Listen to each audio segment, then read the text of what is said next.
will have a couple more problem sets, and then we will have our exam towards the end of April. Okay? And we'll talk about the final options for that later. Okay. All right. So,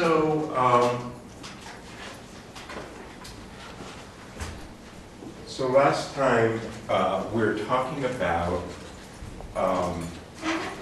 continuing our discussion of rotations and tensors, and what we discussed last time was the idea of coupled angle momenta and irreps of SU2. Okay. So there are a number of key concepts here that we're going to build on today. The first is that the matrix representations of the rotation operator in the basis, the standard basis of angular momentum, are irreps of SU2, irreps of dimension 2j plus 1 by 2j plus 1. Okay. So that is to say, if this these are the standard basis, they are eigenstates of j squared and jz in the usual way. And this is a rotation operator generated by that angular momentum.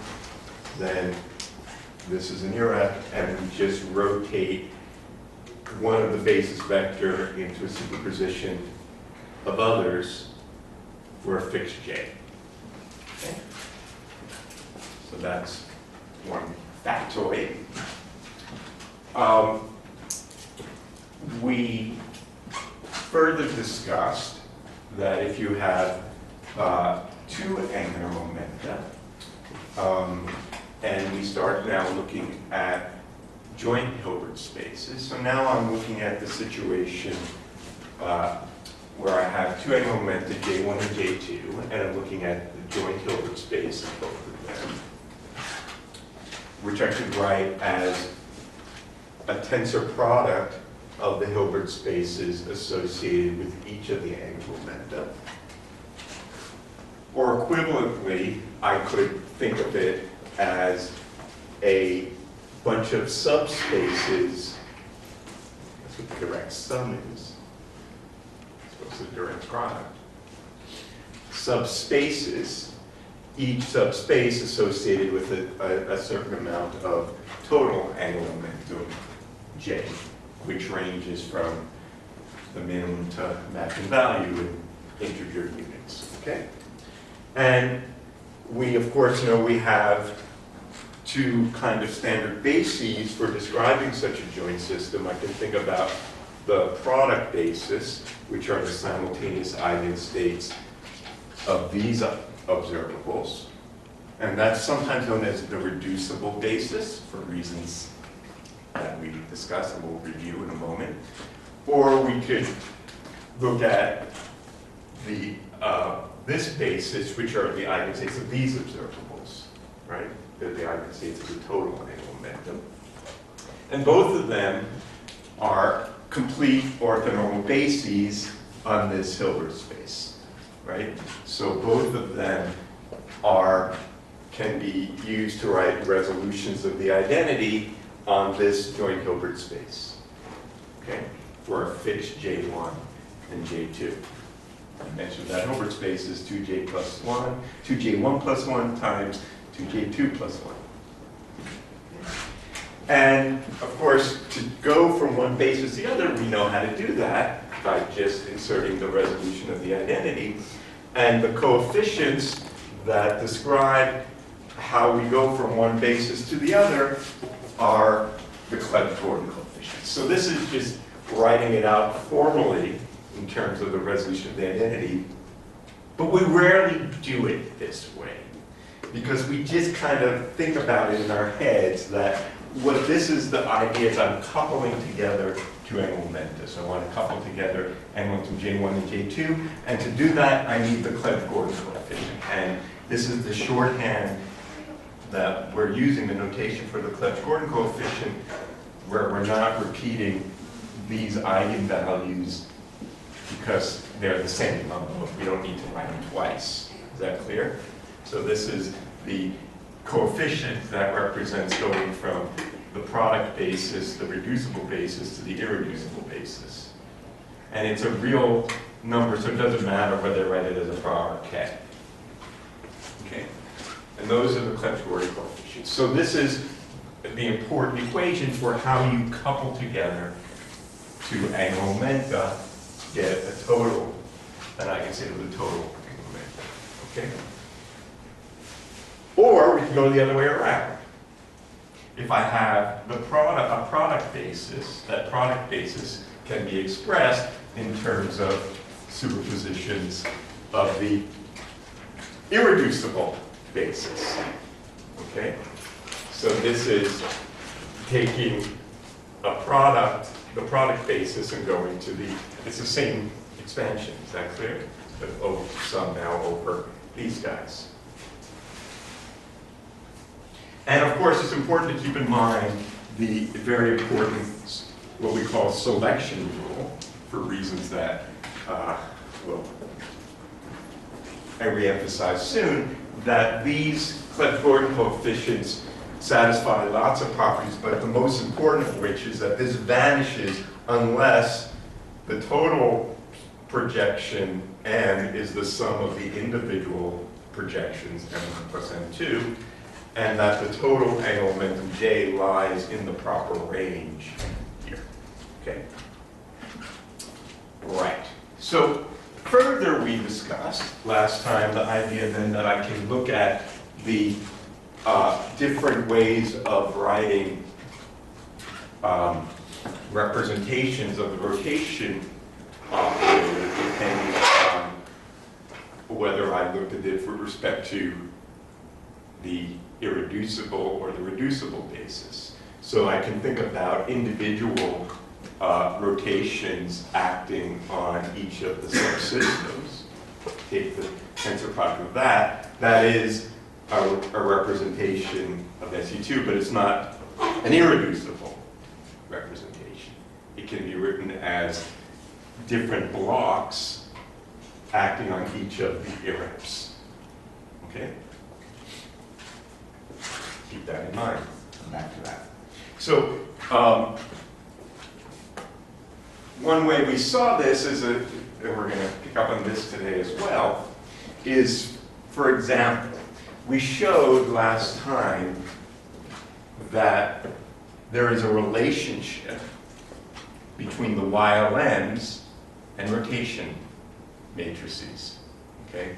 So, a YLM given angle theta and phi is equal to, up to some constants, the irrep of SU2 of dimension 2L plus 1 with this matrix element, where the theta and phi are related to the Euler angles. Okay? And then using that, we were able, and this kind of relationship, we were able to show this, that if I look at the product of two YLMs, it itself is a sum over other YLMs. This equation is essentially this equation. Is that clear? Each one, this is like YLM1, YLM2, and that itself is a sum of other YLMs, weighted by the appropriate Clebsch-Gordan coefficient that tells me how to add 1 and 2 to get the total. So this is an expression of when you take two angular momenta and put them together, that is a sum of different possible total angular momenta. weighted by the Clebsch-Gordon coefficients to tell you how to add angular momentum together. Okay, keep that in mind. And so, for example, let's say I integrate over the whole sphere. I'm going to look at the overlap between some total angular momentum y length with the product of two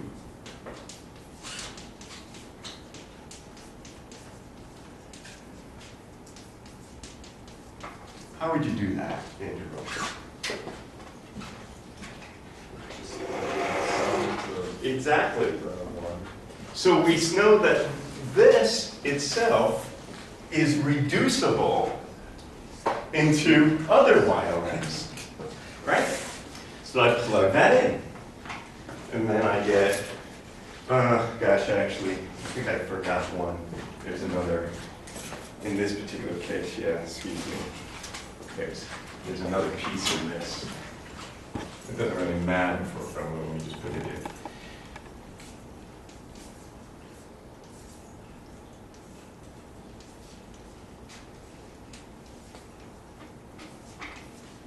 Both of those terms are there. I'll explain what happens in a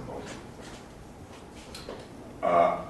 Okay, so I plug that in, and I get the square root of 2L1 plus 1 times 2L2 plus 1 over 4 pi, the sum over L prime and M prime, these different Clebsch-Gordon coefficients,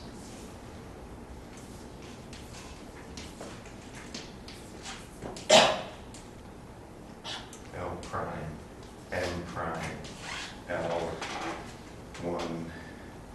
M1, L2, M2, times the integral over the sphere, y, L, M star,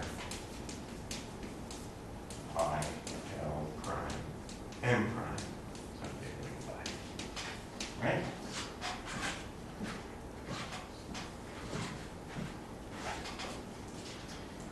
And so what is this integral?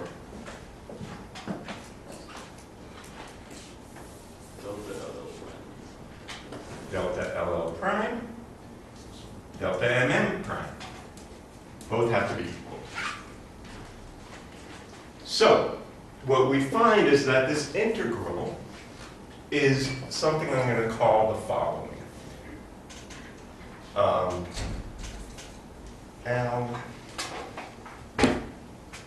L1, L2 times the Clebsch-Gordon coefficient L1, no, L, M, L1, M1, L2, M2. So what is the point? What the point here is that this sum of these three angular momenta, this integral over these three angular momenta has two factors. There's one factor which is everything that doesn't depend on the directions in space. It doesn't depend on M1, it doesn't depend on M2, it doesn't depend on capital M. That's this factor and this factor. It only depends on the magnitudes, capital L, L1, and M2. And I'm giving that a funny symbol name, which we'll come back to. It's called the reduced matrix element. We'll come back to that in a moment. In other words, it's something that only has to do with the magnitudes, but not the directions of space. Everything that has to do with the direction in space is encapsulated in this Clebsch-Gordon coefficient. And that Clebsch-Gordon coefficient is the Clebsch-Gordon coefficient having to do with taking these two angular momenta and adding it together to get that total. And that is what is in here. Okay? Yeah? Basically, you're saying you broke up into two parts. You broke up one part into the direction, all the way to the magnitude? That's right. So that's the actually quite important point that we're going to generalize in an important way in this lecture. Okay?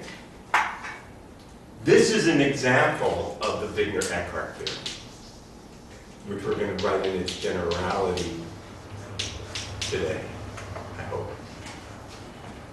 Okay? We'll explain what this means in more detail over the course of the lecture. But the main idea that I want to reemphasize is what we're doing is we can think about this as we start with some angular momentum, we add some more angular momentum, and then we see the projection onto the total. Okay? So putting these two together, there's a lot of different ways you can get to the total, but we're projecting out this particular one. All right. Now to get to this point, we need one more piece of funky mathematics. So we've talked about, in Hilbert space, we've talked about the idea of the reducible and the irreducible basis, okay? I want to come back now to three-dimensional space, which is where this is other space, right? And we're working in, here we are. And come back to the notion of reducible versus irreducible tensors in 3D. What do I mean by that? Well, let's remind ourselves of one of the things we talked about. Let's consider a dynamic.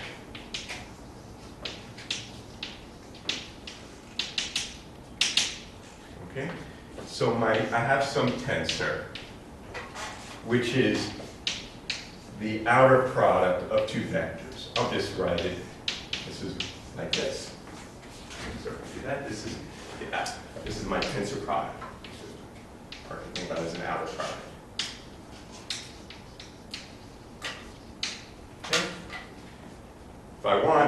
If I write, U is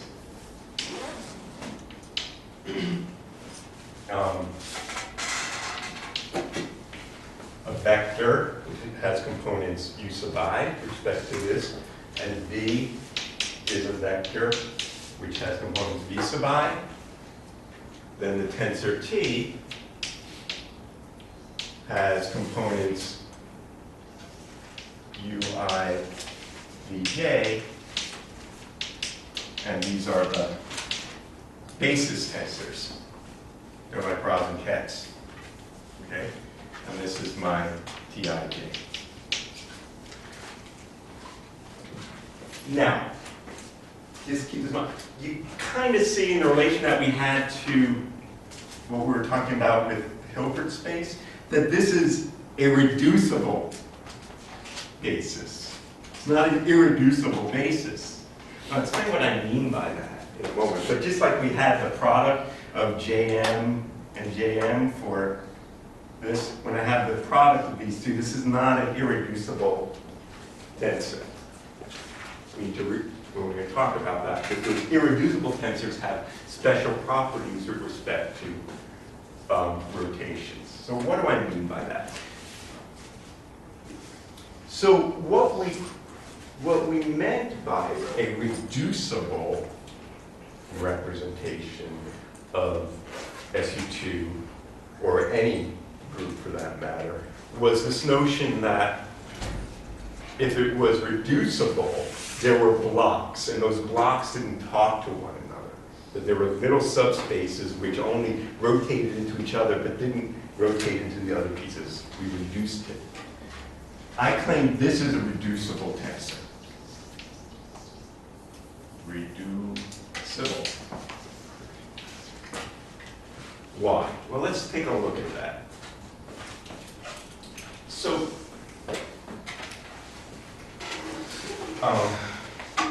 I claim that Tij, that these components, Ui, Vj, can be broken into irreducible components.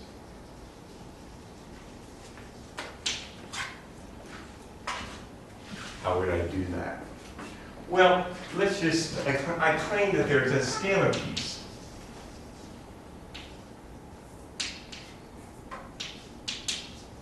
I.e. irreducible rank 0. And then that rank 0.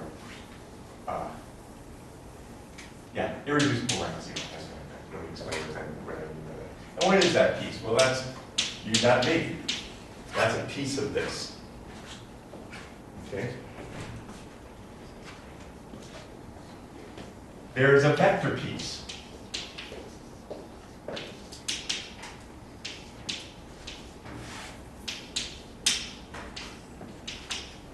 What we call irreducible rank. I'm going to call this k equals 0. Rank k equals 1.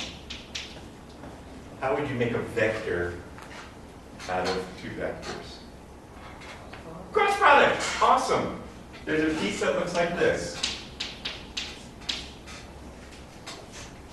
And then there's the irreducible, doesn't have a name, rank k equals 2 piece. And that's everything else. How do I do it? How do I break up this tensor into these irreducible pieces? Well, let's look at this guy. The scalar piece should just have one component. Okay? So it's got to be proportional to the identity matrix. That's the only component of that matrix. Got one component. And for reasons that we'll explain in a moment, divide by 3. Because there are 3 of them. Then there's another piece, which is this. And then there's another piece, which is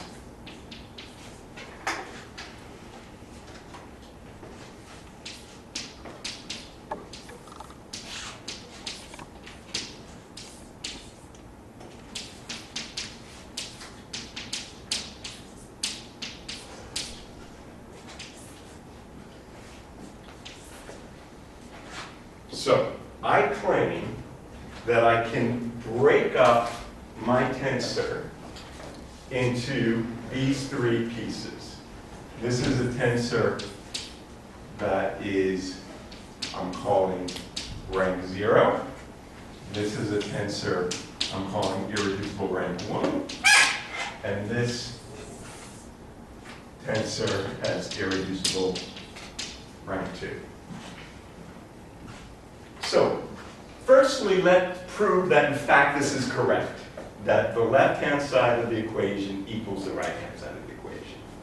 Well, I added and subtracted this, so that's fine. I just have to show that this plus this equals this. Okay? So let's show that. So, I claim that, we have the famous aside, epsilon ijk u cross v sub k is equal to epsilon ijk, and then the kth component of this is epsilon klm u l dm, right? That's the kth component of the cross product. So then you do the whole thing where you sum over this, you get the deltas, and what you get is that this is equal to uivj minus ujvi.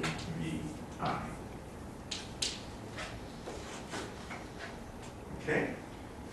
So this is what we call the, so let's write it out. This over here, look at UIVJ minus UJVI. Okay? So I add these three pieces together, I get this. This is the anisymmetric part.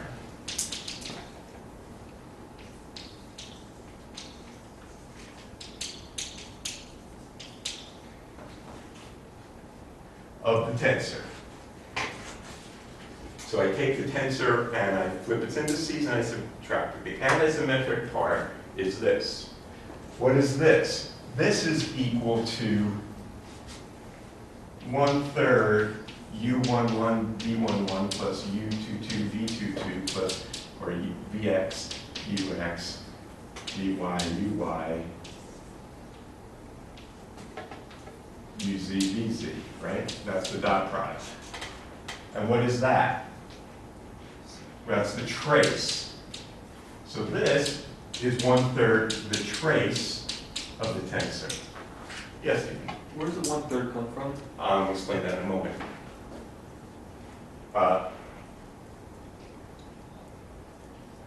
This is 1/3. I'm sorry, this is equal to the, because, I'm sorry, the 1/3 cancels there because I take the trace of this, right, and I get that. That's where the 1/3 comes from, because I have to subtract that if I wanted to find this to be the trace. And what is this guy? Well, it's the symmetric part of the tensor minus the trace part. So this is a symmetric traceless.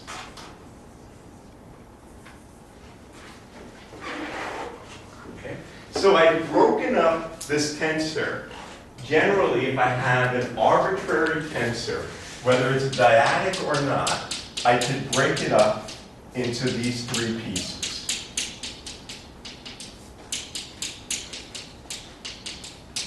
Where this is related to the trace of the tensor.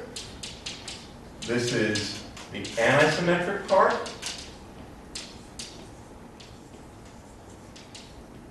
That is to say, I take the tensor, I swap the indices, and I subtract them. And this is the symmetric part of the tensor minus the trace. So any tensor can be decomposed into these three pieces. This is a rank 2 reducible, and I broke that up into rank 0, rank 1, and rank 2. Question. How many components or independent parameters define each of these guys? So how many parameters define this? One, just whatever. So this is one component. How many components does this have? 2. I don't think 2, because it came from a cross product. 3. Right? What are those 3 components? I mean, we can write them out. Everything for the anisymmetric tensor, everything on the diagonal is 0. And then I have this guy, T1, 2, T1, 3, T1, T2, 3. And then these guys are just the minus that. So there's only 3 components. What about this guy? How many components does it have? 5, right? Because in that case, I have this and I have what's on the diagonal, but one of them is defined in the other 2 because, sorry, T11, T22, but T33 is equal to minus that because it has to have trace 0. So it has 5 independent components. So there are 2 n+1 components. Exactly. So each one of these guys has, if it's an irreducible tensor of rank k, has 2k plus 1 independent components. Isn't that curious? Could you jot this? It says each one of these pieces is like an angular momentum with angular momentum k. This is like a spin 0 object. This is like a spin 1 object. This is like a spin 2 object. Curious. So, now to make this more concrete and to get at this in a more definite way, it's convenient to move away from the basis of x, y, and z. Because the basis of x, y, and z don't have natural rotation properties. So, when dealing with irreducible tensors, it is more natural to work in the so-called spherical basis. I'll explain that and remind you what that is in a moment. So before I do that, there's one point I meant to emphasize. What happens to this? Why are these called irreducible tensors? Well, it depends on what happens to this under a rotation. When I rotate it, well, the scalar part stays the same.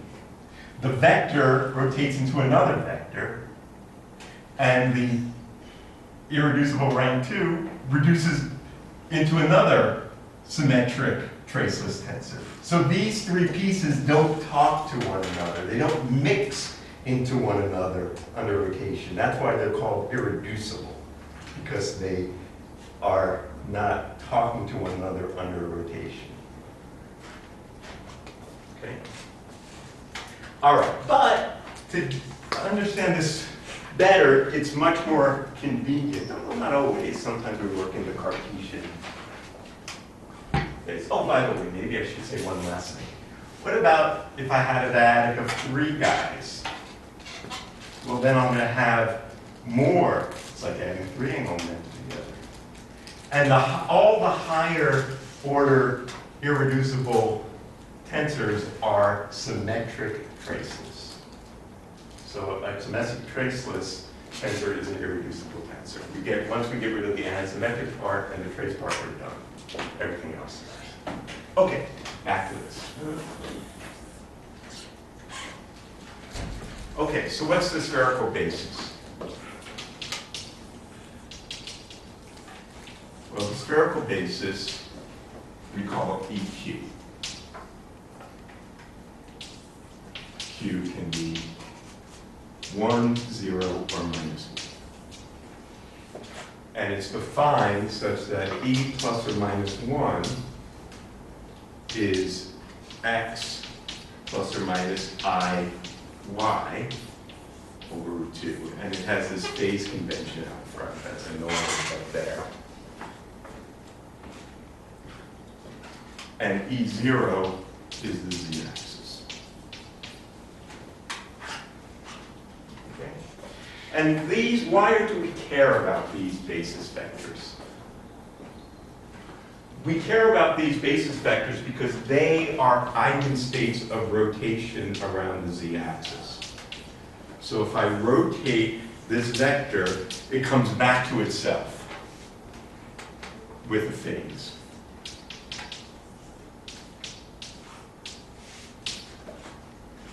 Okay? So that's why it's important. It's their eigenvectors of the rotation operator around the quantization axis that we choose, right? Obviously, z goes into itself if I rotate around the z-axis, but x and y don't go into themselves, but the linear combination does. So that's that. So what other properties do we have with these guys? Well, one thing you notice is that when I star it, I get the minus q, and I have this factor minus 1 to the q up front.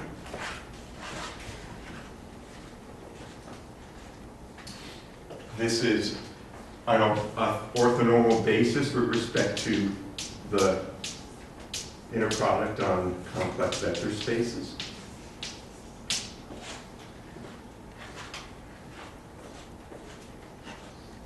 And moreover, I can take any vector and decompose it into that, but I've got to put this star here. So VQ is the projection like that, if I define it that way. Right, that's what the star is. So this is often written as V is equal to sum over Q minus 1 to the Q VQ E, so minus Q.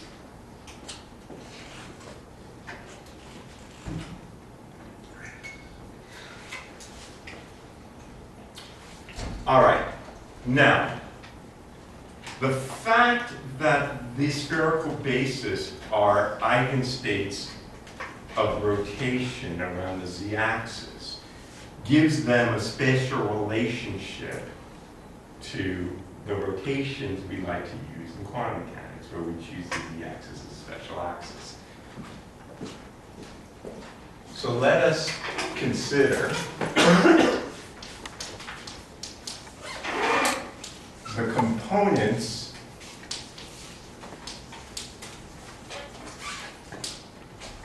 of position in the spherical basis.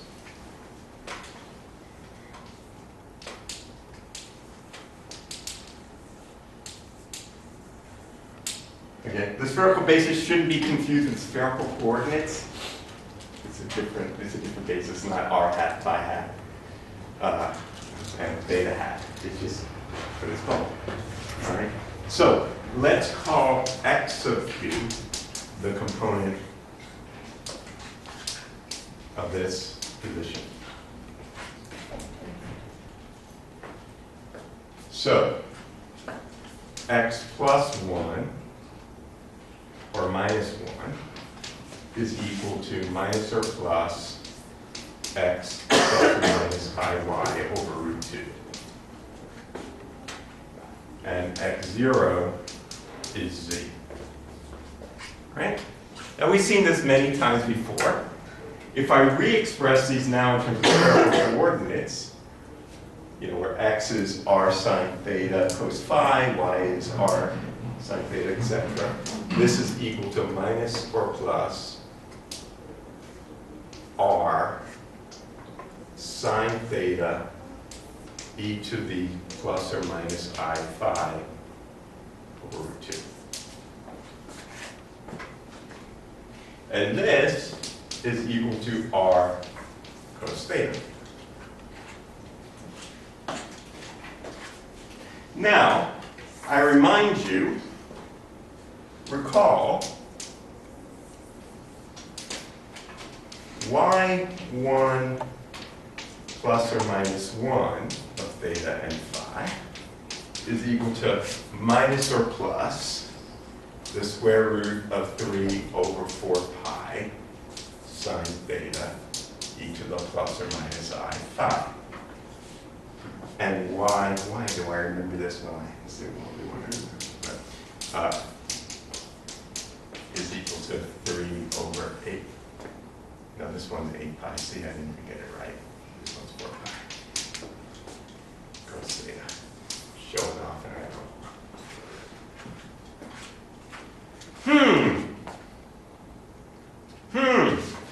looks, remember, we said this is exactly like this. It says that xq, up to, there's this normalization factor.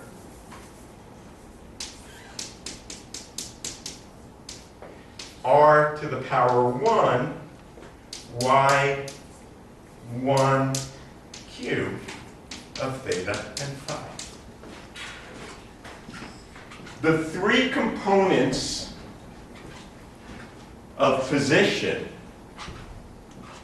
with respect to the spherical basis have exactly the angular dependence of YLMs for L equals 1. Which means that this looks like angular momentum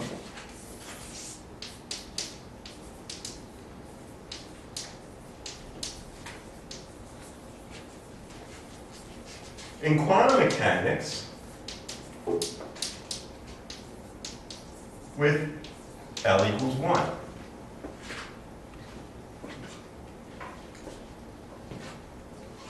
The vector position carries 1 unit of angular momentum.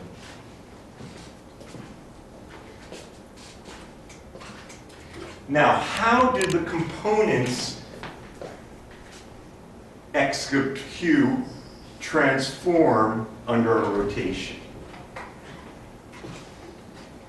Well, they transform like angular momentum does for L equals 1. And we have that. Look, it's right here. Right? If this was L equals 1, it would transform with the rotation matrix for J equals 1. So let's review that.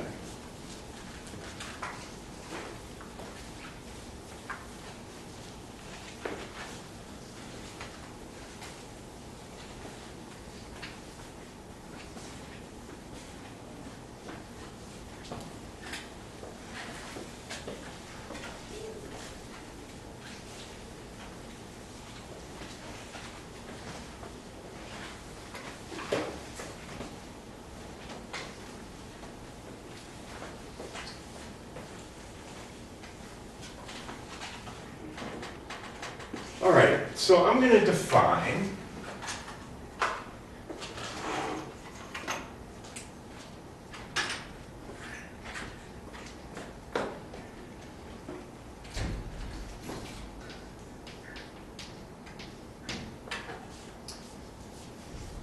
what I'm going to call the solid harmonic. We're going to generalize this in a moment.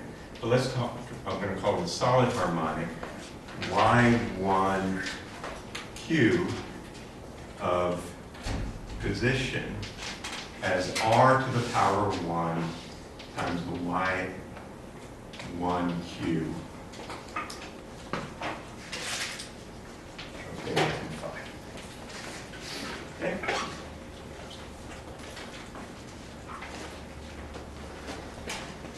Now, that's a wave function, if you like. And that wave function itself could be seen as the position representation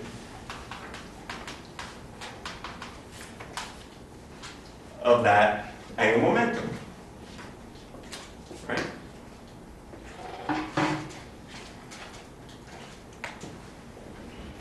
So, I want to know how this transforms under a rotation. If I take the rotation operator and apply it to this, well, what I just erased, this, I write this, I sum over all the q primes. In this case, q prime goes from -1 to +1. L equals 1, q prime times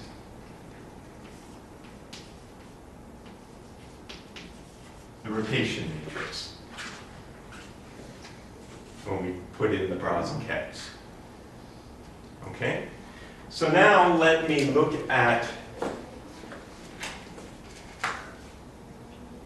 and if I looked at the dagger, which I want for a reason, that would be the dagger. Why do I care about the dagger? Well, let's say I have a rotated position.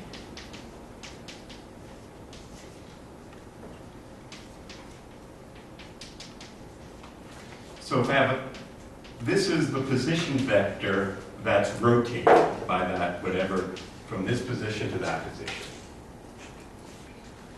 So now let's look at this solid harmonic at the rotated position. That is equal to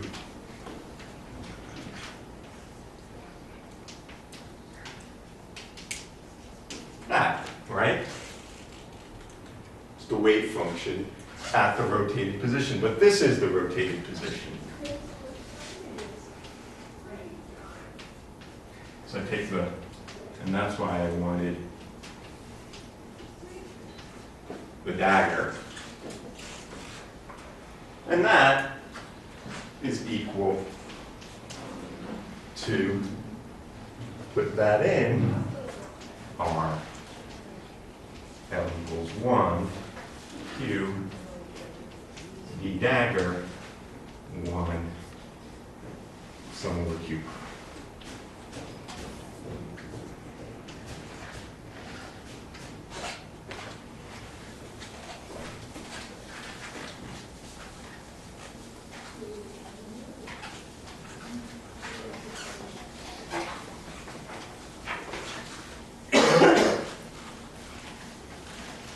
All right, so what we have proven here is the following. Y1Q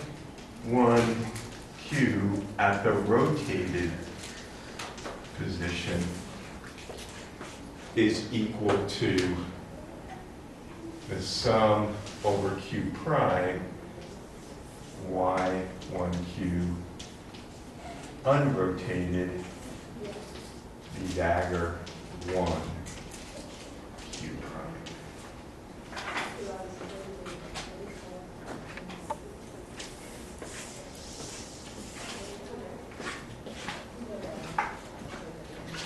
Okay, so what this tells me, since I have this relationship, is that the components of position with respect to the spherical basis, the rotated position, is equal to the components in the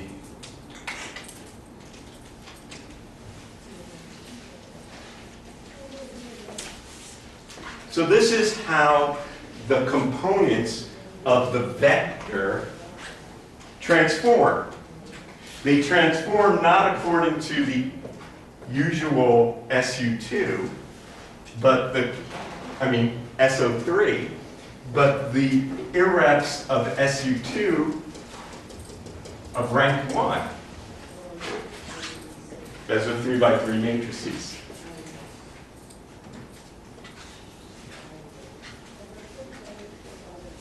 Okay, so now I can define a generalization. So let us, I'm going to say if I have a solid harmonic, Y, L, or Y, K, Q,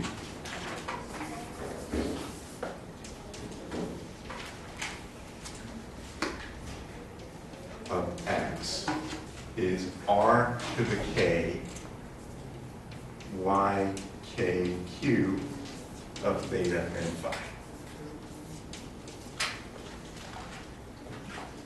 So this is the generalization for arbitrary rank K.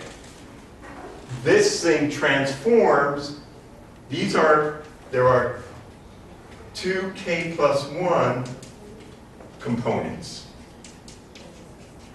right? Because Q goes from minus K to plus K.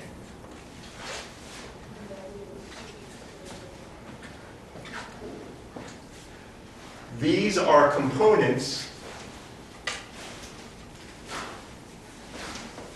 of a rank K irreducible tensor.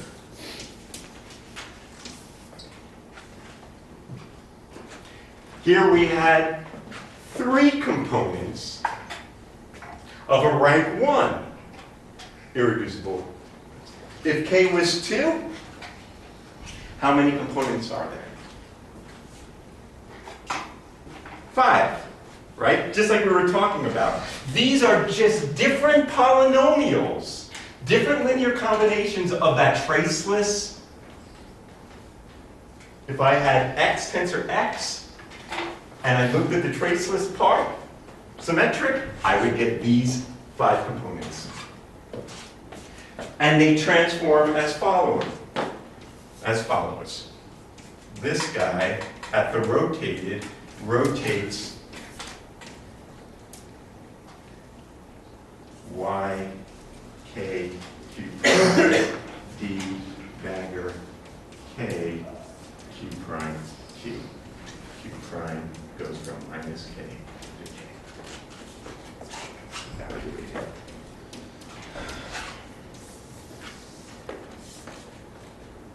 So the 5 components rotate into one another according to the 5 by 5 irrep of SU2. So the 5 components of my symmetric traceless tensor rotate into one another if I were to have expressed it in the spherical basis. Okay.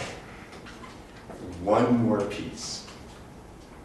We're talking here about tensors like these are numbers, right? X, Y, Z. Now we want to talk about tensor operators. Okay.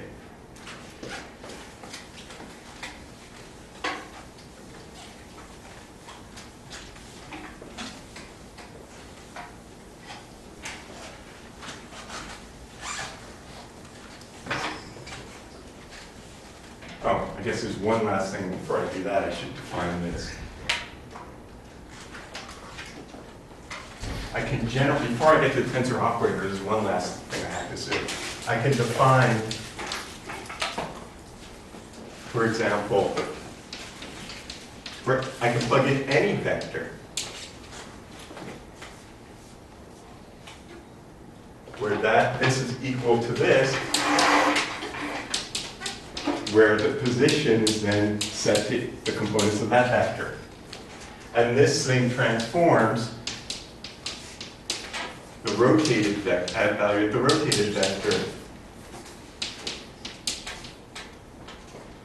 sum over q prime, the components of the unrotated guy times that.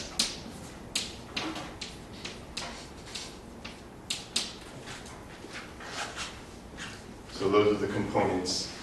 It generalizes just exactly the same. Okay, with that said, I will define the following.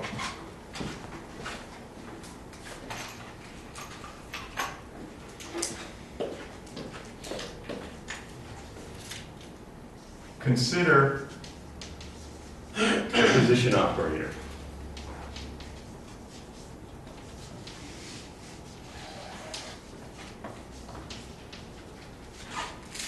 Okay. Let's say I rotate this.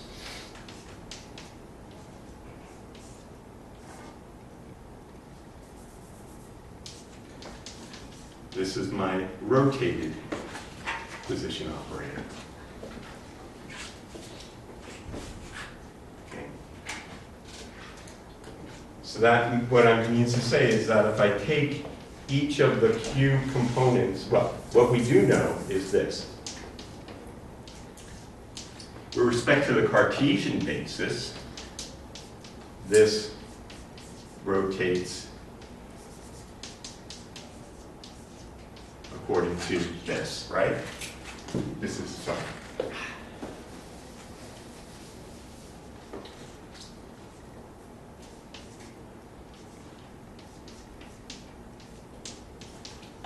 So these are the components of the rotated position operator.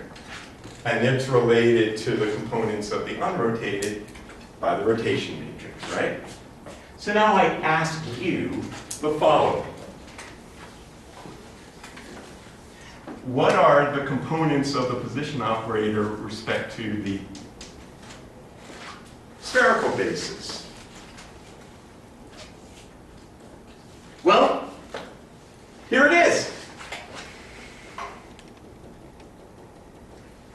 So this, which is equal to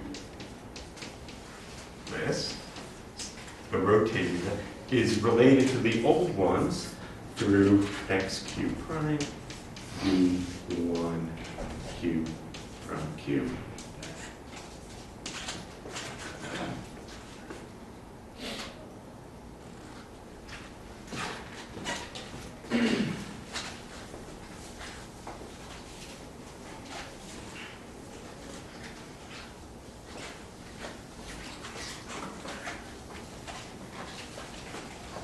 Okay, suppose I take the function and I plug in, instead of the position number, I plug in the position operator. And I take the unitary transformation of this onto rotation. Well, those components rotate into one another according to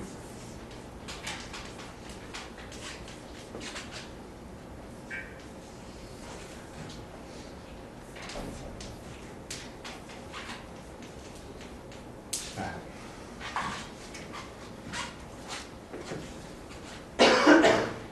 Generally, we define a rank K spherical irreducible tensor operator. Man, how many adjectives can we have? Rank K spherical irreducible tensor operator as something that transforms like this. Opera's a noun. Yeah, whatever. This is the noun and these are the adjectives. The dagger, so these are the components of the rotated tensor operator.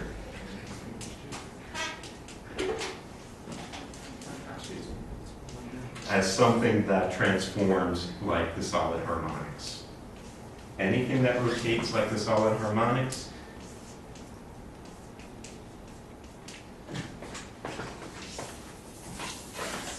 are the components of an irreducible spherical tensor operator.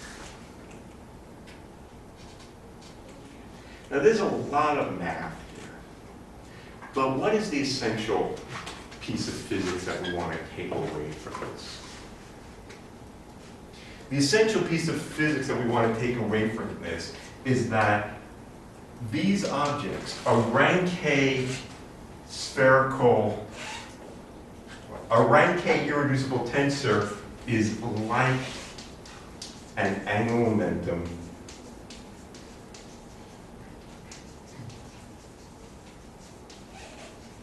with spin J equals K. So if I have some physical object, which is a tensor, and I can break that up into irreducible pieces that are rank K, it's like an object that carries K units of angular momentum. If it was K equals 0, that's a scalar. That's like a spin 0 object. If K equals 1, that's a vector. That's like a spin 1 object. If K equals 2, it's like a spin 2 object. That's really the important message that I take away from this.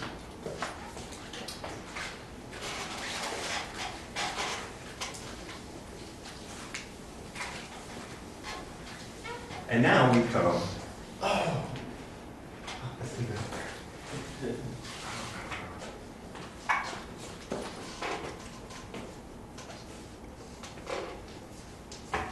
This was so beautifully.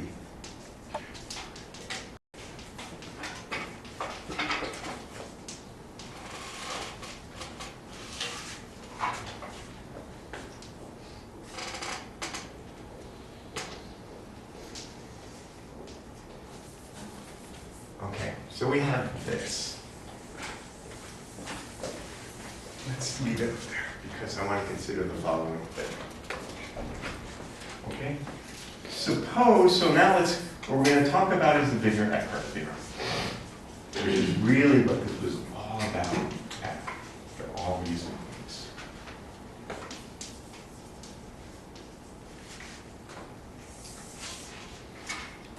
So what's the Wigner-Eckhart theorem? So let's consider a rank K irreducible tensor operator. Okay? And it is, I guess there was one other thing I should have said here, I didn't say. So this is what defines this to be. If it rotates this way, then it is the components, the 2k plus 1 components of an irreducible rank K tensor operator. There's another way of writing this before maybe, let's come back to this board here because I don't want to erase that.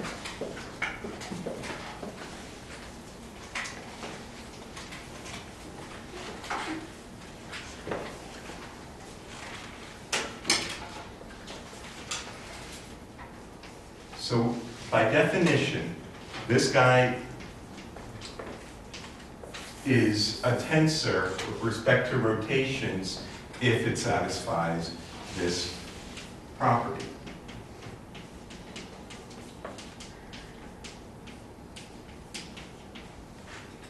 Okay? But if let's say D, which is e to the minus I theta,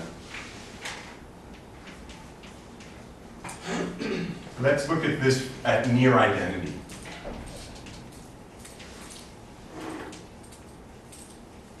Where theta goes to a small theta.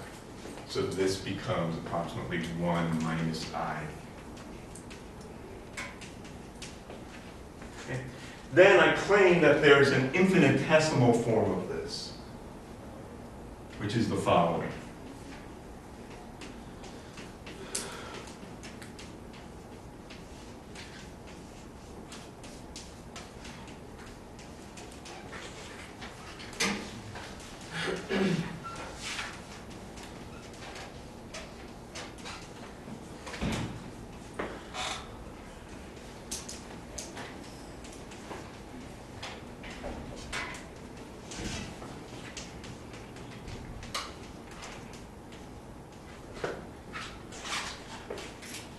So, if these operators satisfy these commutation relations, we say it is the components, they are components of a spherical irreducible tensor operator with respect to this angular momentum.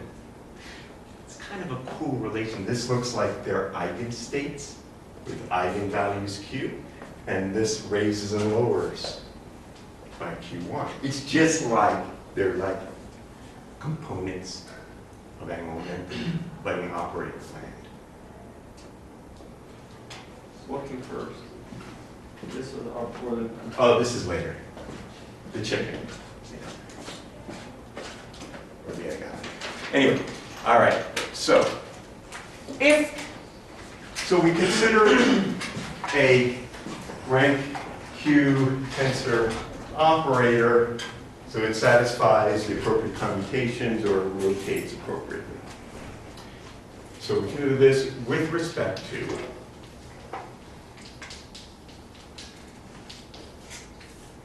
rotations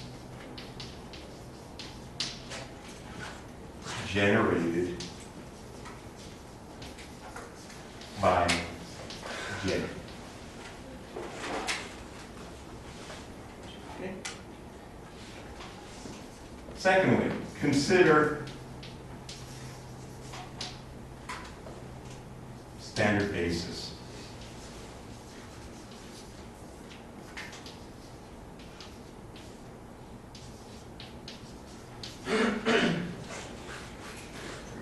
So that is to say that with respect to that thing that generates rotation, this is the usual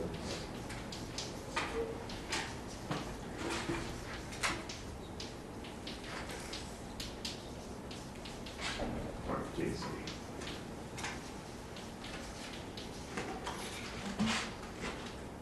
All right.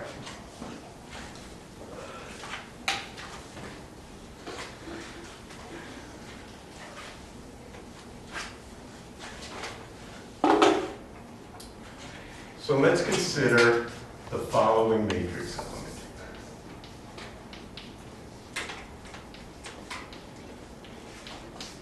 So I'm going to consider a matrix element of these components of the irreducible tensor operator with respect to two states. The state has eigenstates with J and M. It's got some other quantum numbers, any other quantum numbers.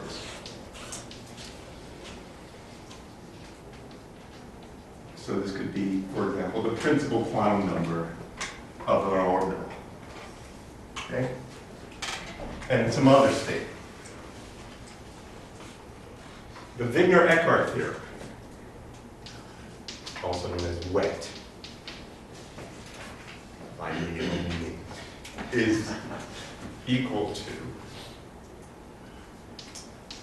an object which we call the reduced matrix element times the Clebsch-Gordon coefficient.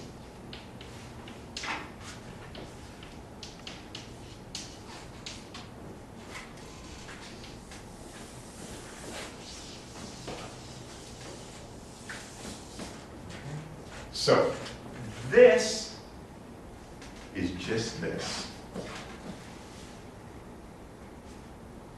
What it says, and this is really the important point, so now pay attention. If you've been sleeping the whole lecture, pay attention now. That when I look at the matrix element between states of definite angular momentum of a tensor, that I can just think about this as addition of angular momentum. I start with angular momentum Jm. I want to end with angular momentum J prime M prime. The probability amplitude that I do that is whether I have to add angular momentum of magnitude K and projection Q to this and then get this total. And that is the Clebsch-Gordon coefficient for the addition of angular momentum. What's left over is everything else that just has to do with the magnitudes of things and not the directions in space. And that's what we call the reduced matrix element. Now, many caveats here. There are conflicting notations that are in various textbooks and so forth. This is different, for example, than the notation that's in Sakurai. By the way, Sakurai has a good discussion of this if you want to read, which I encourage you to do that. I finally posted all the notes so you can read them as well. Sometimes you will see this written other notations.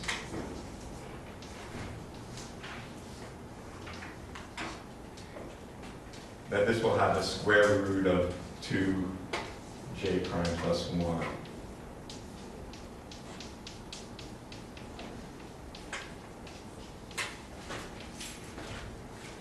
they'll put in this normalization factor here. And that's there because this thing is not really a matrix element. It's not a matrix element in the sense that when I start, by my definition, this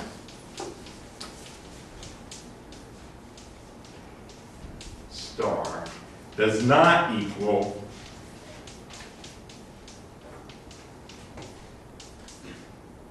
this.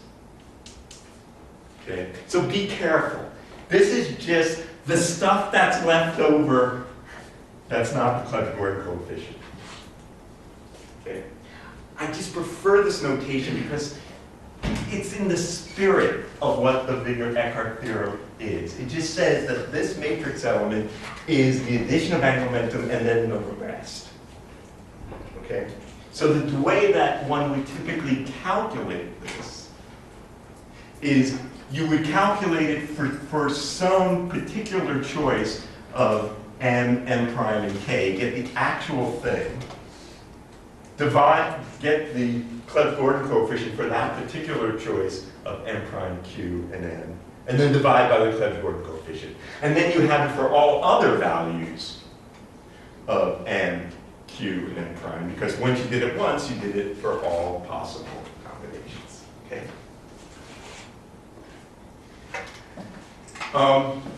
So notice one thing we see here is the notion of the selection rule. That is to say, one thing we see is that this vanishes. This requires us, it must be the case that m prime is m plus q. Otherwise, this matrix element vanishes. Moreover, it must be the case that that j prime is between k plus j and the magnitude of k minus j. Otherwise, this vanishes. So we've seen one example of this, and we'll pick this up more next time.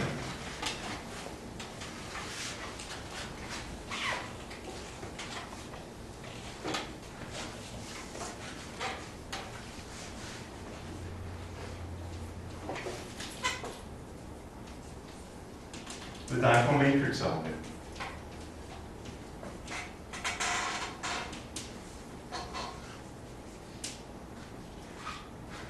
So I can define, so my dipole operator for the electron was this.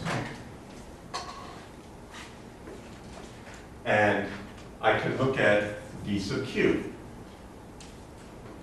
That is to say, eq divided d.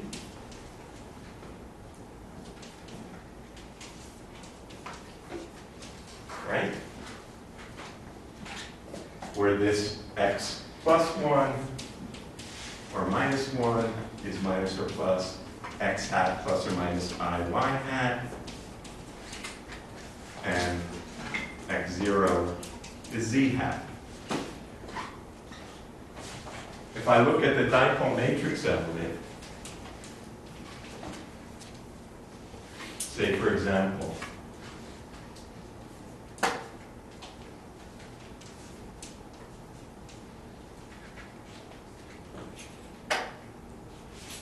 what can you tell me about when this vanishes or not with respect to m prime?